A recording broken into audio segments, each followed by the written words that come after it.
Hey everyone, it's Barbara Hayward here from the Old Girls Spiritual Stuff Facebook page and YouTube channel. Again, thank you so much for joining me. And as you know, I only ever interview the very best people.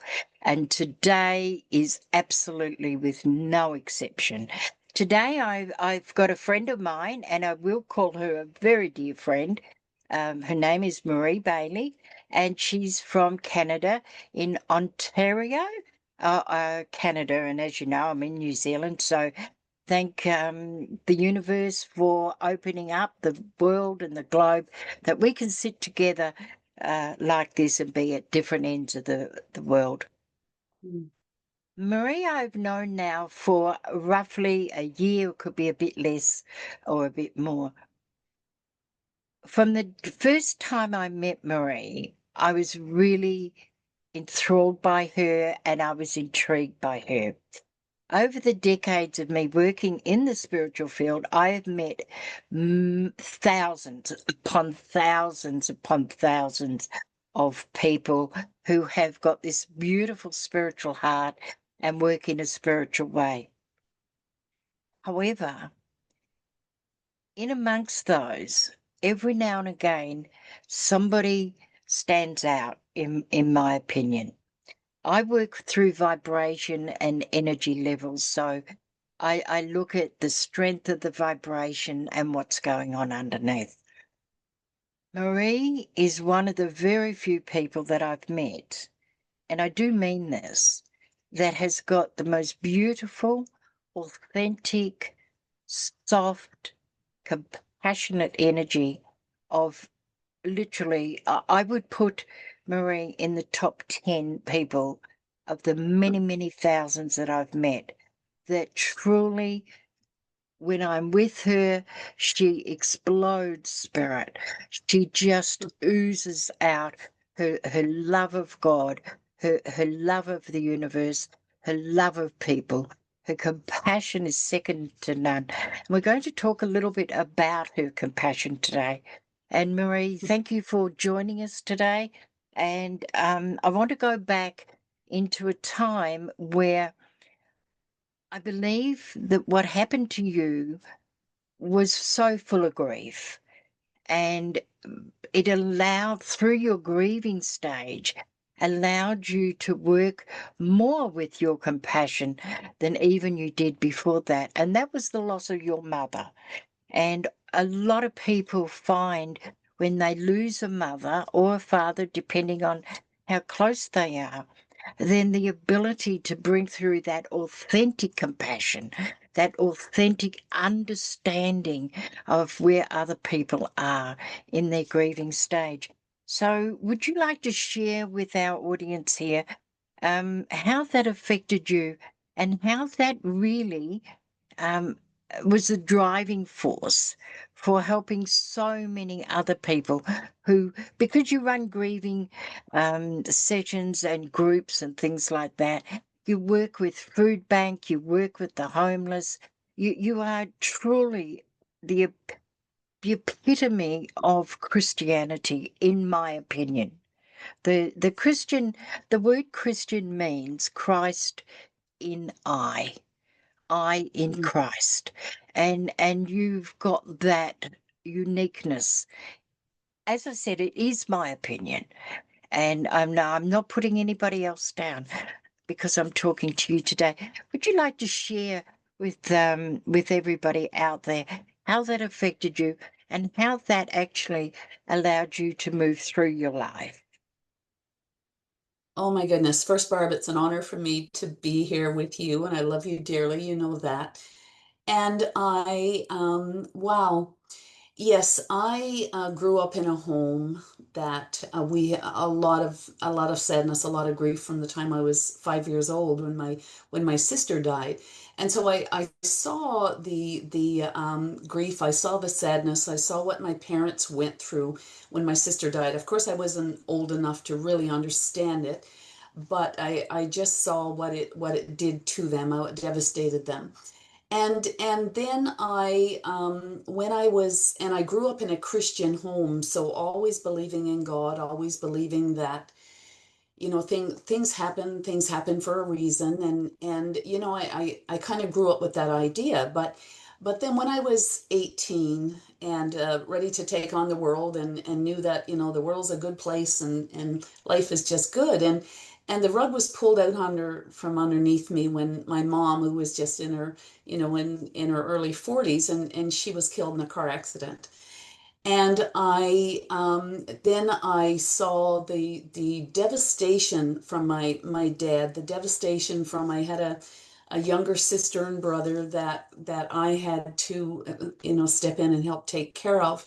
But just the devastation all around me from, it was an horrendous accident. And I had a second mom that I could go to, my mom's brother, his wife, who was our second mom, and they both died in the same accident. And so it was, all of our stability was taken away. And my dad was, they were, soulmates. They truly were soulmates. So my dad was devastated, and it just felt like everything, came in on me at 18. And even after growing up in a Christian home and knowing God, and I was pretty angry with God for a while. I was pretty angry with him for a while, and because of everything that had gone on. But I never gave myself time to grieve because I had too much else that was going on. But through all of that, through of all that experience, what it did for me, which, we don't want to look at something like that as a gift, but actually it was a gift in how I now can deal with other people that are going through that. I know what it feels like. I know what, just it feels like when someone I know has lost someone, I can feel everything they're feeling. I know what they have to go through. I know. And it's just given me the ability to be more compassionate, to be kinder, I think, to be a lot of things that I took for granted at 18 years old. Now I see it's my gift to help other people. And that is truly what I call myself, a dealer in hope. And because when we lose someone, the thing for me for the longest time, I never thought that I would laugh again. I never thought that I would ever get over the devastation from it. And but I always clung to, there had to be something, there had to be a reason, there had to be something, and I clung to that. And now, I mean, to me, that's hope. That's Yeah, what hope was. I didn't know what it was. I didn't know what it was when I was clinging to it. yeah. But so now I kind of jokingly started saying this, but I consider myself to be a dealer in hope when I'm dealing with other people. That is beautiful. And to be able to have the insight that is exactly what it was. Because when somebody passes like that, and certainly through an accident, uh, as you were saying so horrifically, hope is the first thing that goes. Yes, Yet absolutely. that is the one thing that we look for. Yeah. We absolutely do, because it's we hear these things, people say these things to us that, when you lose someone, people don't know what to say, and they don't want to hurt you, and they say things that, it's human nature what they say. Oh, she's in a better place, or there's this, or there's that, and those are the things that make us more angry than anything else to hear Mhm. that. Because the first time I ever heard that, I thought, really? No, the better place would be here with her family. Yeah, I had an 8-year old sister and a kid brother, and I'm like, the better place is here. But it's the hope that we cling to, because yes, it is. We can't see anything when you're living through grief, when you're dealing with grief. You can't see anything beyond that when you're going through it. You're just getting out of bed in the morning, and you're putting your shoes on, and you're just doing whatever you need to do for the day to survive. but you're not thinking about what comes after because you can't, you're too deeply grieving.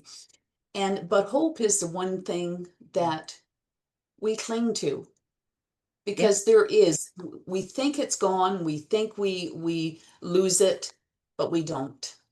And while you were saying that, what popped into my head is you've got, I don't know what the word is, but GRIEF, you've got words for that.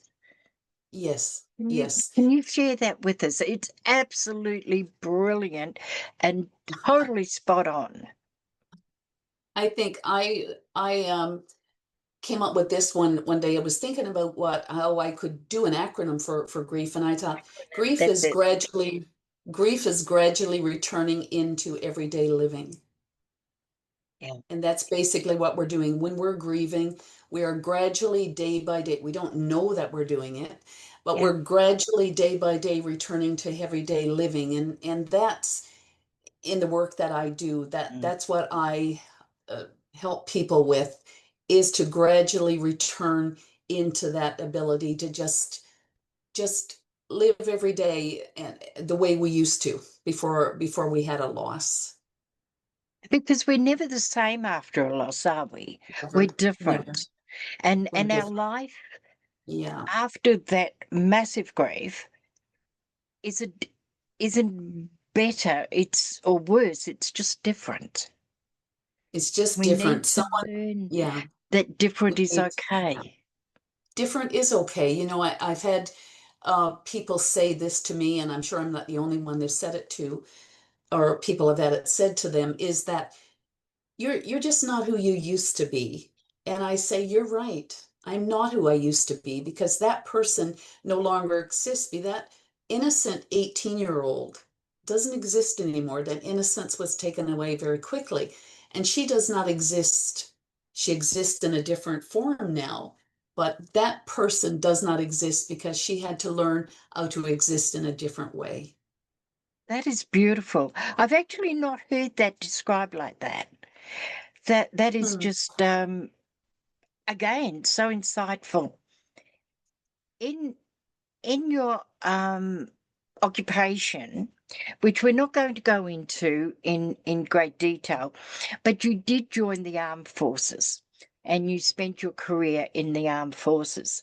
And you were then, after however long, you chose to leave that occupation and come into a different world, which it would have been for you. Hmm. How did your compassion, how did you see the world through the eyes of compassion once you left the armed forces? Not while you were in it, but when you left, because the world for Yeah. you would have been very different. You had so much discipline there, you had a different purpose, you had a different direction. Everything was so regimented in lots of ways. And then you entered this other world. How did your understanding of grief and understanding people and that area, how did that help you transition? Hmm.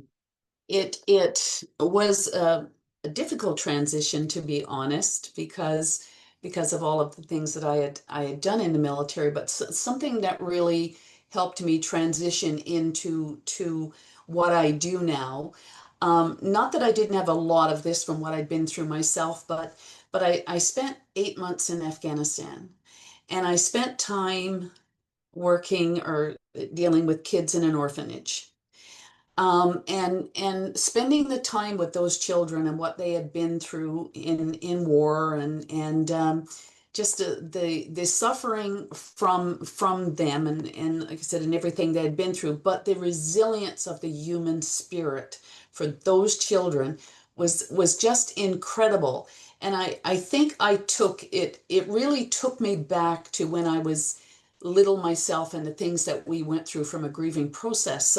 So I was able to take that with me from the time spent with those kids, and I think that really helped me to really want to do more work in that area. I really knew what myself what grief was, and I saw the face of grief and I saw the face of loss on so many people, but particularly on children.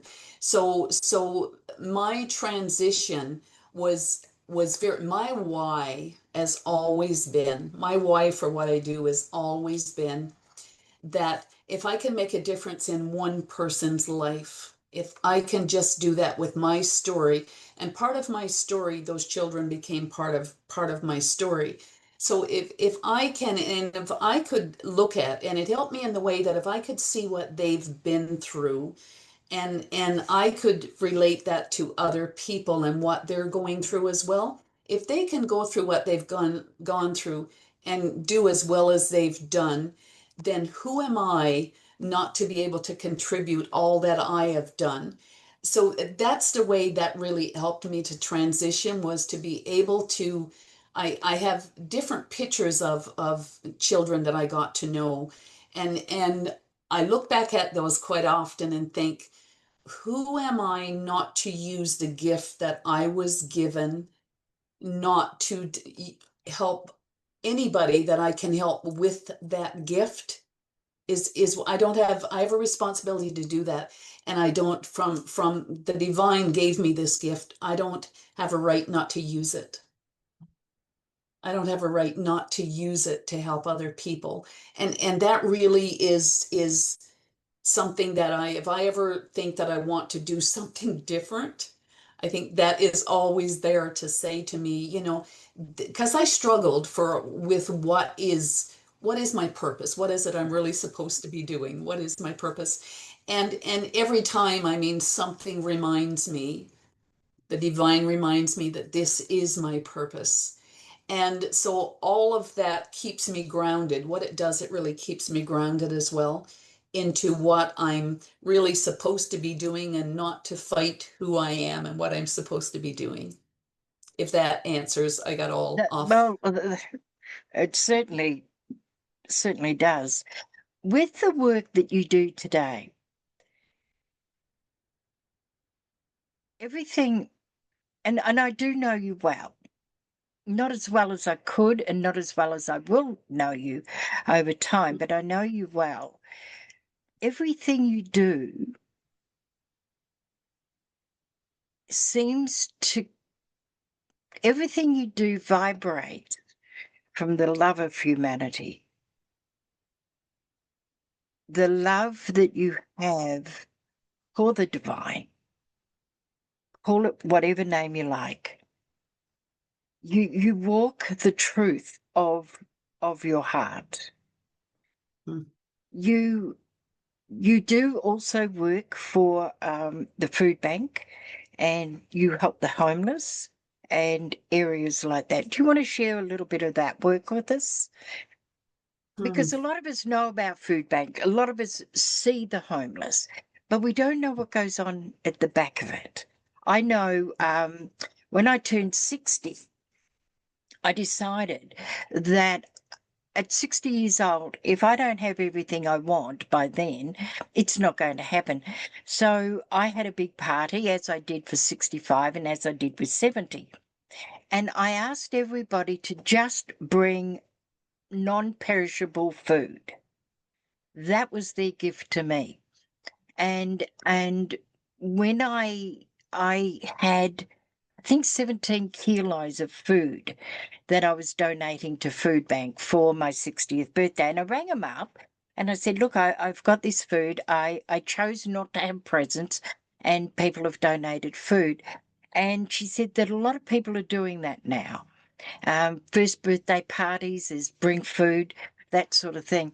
And she said to me that that 17 kilos of food was able to feed about 30 people.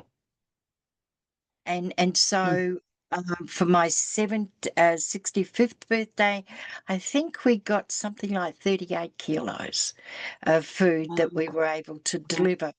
So I know that side of it. But can you just explain to us how it feels to be able to help people who are going through hard times? what it's like to see the faces of the food that we donate or we could donate. That's a really good question. I grew up with a father. He sits right here all the time.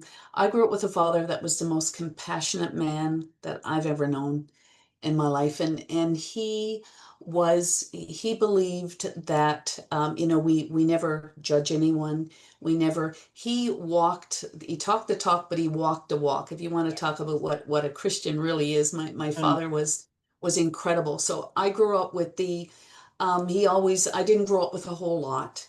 And my father's a very hardworking fisherman. I grew up in a little fishing village, and he was very, very, and we didn't have a lot sometimes. But he always used to say to us, the only difference between us, no matter what stage we were at, and if things were bad, the only difference between us and the next guy who was doing worse was the grace of God. yeah. So I grew up with is the There grace of but for God. the grace of God go There I. but for the I grace do of God say go that a I. lot. I've Yeah, I've had the privilege of being able to say that for yeah. the last 40 years that I've known that there but for the grace of God go There I. but for the grace of God.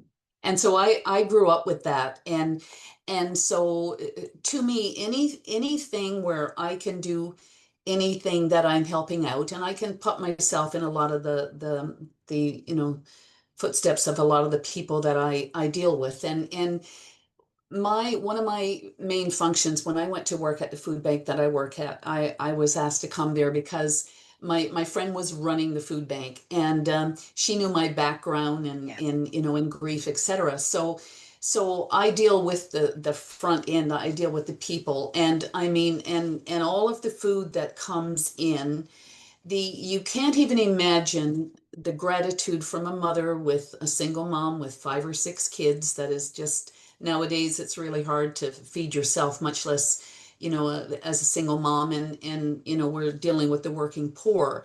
But what my job is, or what I take it for my purpose there is to ensure when those people come through the door, and I have a prayer that I do there. I say, when those people come through that door, God, bless the people here who are going to help them. Bless them for coming in, and please help us to remember that they are more than what they're experiencing. yeah, So my job, how I look at it is, I ensure that I spend time with them to ensure that they know that what they're going through is not what defines them at the moment. And I had an experience a couple of months ago where a young guy and his mom came in. He was only probably about 17. And what I see 90% of the time are people that are coming in and they're so embarrassed to be yeah, there. They are so down on themselves to be there. And I hear constantly, I never ever thought, so this lady came in and she was only about in her 30s and very embarrassed to be there, and close to tears. And you have to do an intake on people to bring them in. And so I took them aside and sat down with them, and him, and the son, and he was too, like, very uncomfortable being there, both of them. And I spent the time with them to assure them that it was okay. We all at some point in our lives need help. There's no shame, and there's no judgment, there's no shame. And so it was, and she was good. And then they left, and the son came back, and this touches me every time I talk about it. It touches me because a 17-year-old young guy, and he came back after they had got their food and gone, just to tell me. He said, I want you to know, thank you for not making us feel less than we are. And I thought, beautiful, beautiful. So that for me is, and I go back to, like, not having a lot myself. So, and sometimes feeling bad about that, feeling a bit ashamed about that. And so that's what I do. That's what I do, is I ensure when people come through that door that they are greeted with the dignity and the respect that they deserve, yeah. and that they're not there. It's not just about, and that food, when they take the little bit of food that we can give them, that people like yourselves has donated, the gratitude and the looks on their faces warms your heart, and it's enough to know that whatever you do is well worth it, because you have made an incredible difference in the life of somebody that is, just struggling to get from one day to the next. I remember a time I was a single mother of two young children for around 7 or 8 years. And I remember a time when I made a big pot of soup, in the stock pot, and that had to last us 8 meals. And Mm, by the time we got to the eighth meal, it was very diluted. And yeah, and good people go through bad things. And absolutely. there, Absolutely. but for the grace of God go Oh, I. God. And Yeah. and thank goodness for the earth angels that walk amongst us, which is you. Oh, don't it, it's, I mean, I get as much from them as they get from me. I get as much because it's just, I just don't think, I don't care who you are. I don't care where you're from. I don't care, and this is from my dad, Yeah. is that you deserve respect, you Yes. deserve compassion. And my dad used to always say, and that's my mantra too, is that if you can't be anything else in this world, be kind. Yes. And that is so true. I Kind. remember my first husband being quite peed off with me. And he said, "Don't you understand, Barb, that all I do is kick you down, get you down and kick you once you're down. Why do you do that? Why are you always so kind?" And I said, "Because one day somebody won't. Yeah. They won't kick me when I'm down. They'll understand the kindness and the compassion." And so not everybody is like that. And this is Yeah. your spirit. This is not just your dad's spirit, but your dad's spirit living through you and your mum, and and the world is such a good place because of you. And I do say that I'm quite emotional, because I didn't realize our conversation was going to go to these places. And thank goodness it did. Thank goodness that Yes. we're in a space here, just you and I, that we're allowing the true conversations to come through, the true authenticness of you. And this is one of the things that I saw in Marie the very first time I met her. And you see, what you see today is her true authenticness. And I just wanted to share her world with you all to let you know that goodness, global goodness matters, which is one of my hashtags. But global goodness does walk amongst us. And there are millions and millions of Maries out there doing God's work with such a joy in their heart. Now, the thing that I also want to express is this is who I've never seen or spoken to Marie where she's been anything but joyous and full of gratitude. But do not think for a minute that she's a lady that does not see reality and truth exactly as it is. She's one of the most beautiful people that can go above that and see the good and the beauty in all things. Marie, thank you for joining us today. Thank you for sharing part of your story with us. And I am absolutely sure that I would love to interview, have a conversation with you again to bring up more global goodness. We need you. We need you out there working with the people you work with. And as I said, you're not alone in your goodness. And the goodness is not just in you, but it is in you. And today we're talking to you. So thank you so much for sharing your world, your heart, and your authenticness. And Thank you so until much for next, having me. oh, look, it was an absolute joy. We sat down, we didn't know where we were going to go with the conversation. We didn't know what it was going to be about, but what a beautiful, beautiful soul. And thank you for all the good things you do and all the good things that you will do in the future. And until next time, and you know there will be a next time, I only ever have conversations with the best people ever. Stay rooted in your light. Kite Noa.